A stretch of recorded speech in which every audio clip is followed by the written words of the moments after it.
এই যে আমাদের মা এত কষ্ট করেছেন, মজলুম ছিলেন, এত নির্যাতনের শিকার হয়েছেন, এত কষ্ট করেছেন, ওনার পরিবার বলতে তো কিছু ছিল না, আমরা ছাড়া কি কিছু ছিল?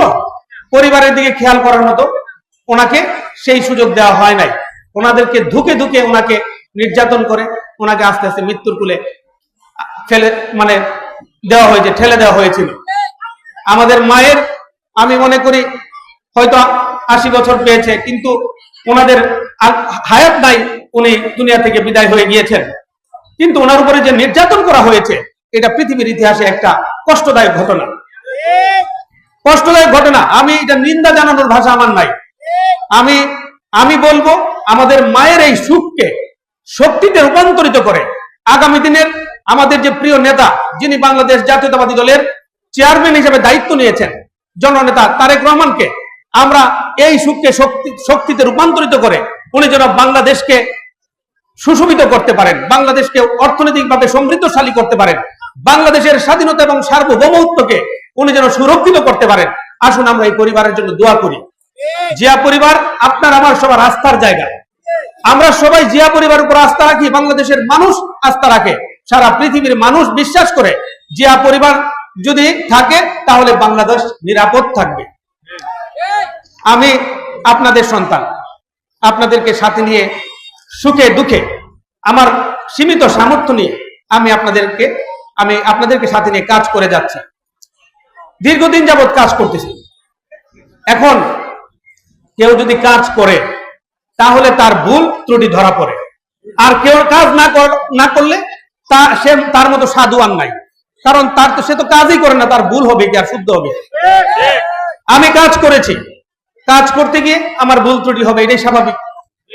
আমি তো আপনাদের ভাই, আপনাদের সন্তান, কারো ভাতিজা। আমি মনে করি কাজ করেছি, কাজ করতে গিয়ে আমার ভুল হতে পারে।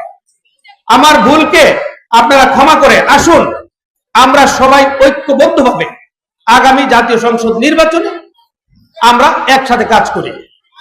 আমাদের মধ্যে যদি আমরা বিভেদ রাখি তাহলে আমাদের শক্তি দুর্বল হয়ে যাবে।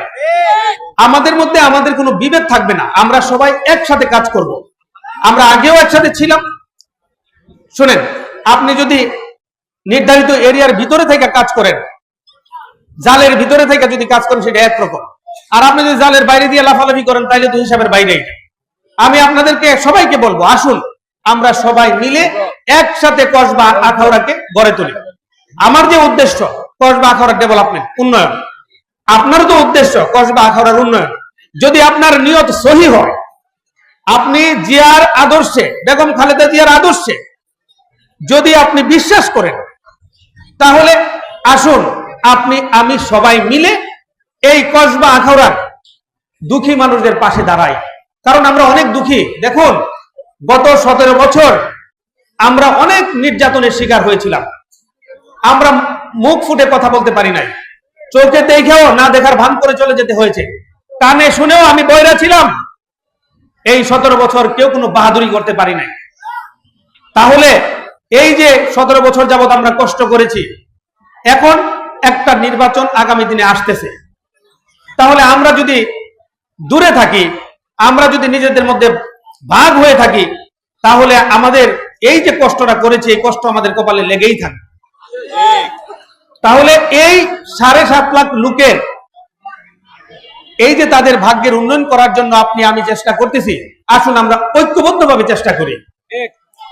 কসবা আখাউড়াতে উন্নয়নের অনেকগুলো খাত আছে, আমরা চিহ্নিত করি। দেখুন, এখানে গত 17-18 বছর যাবত বেকারত্বের একটা বাজার বসে গেছে। এখানে বেকার যুবকদের মধ্যে হাহাকার বিরাজ করছে।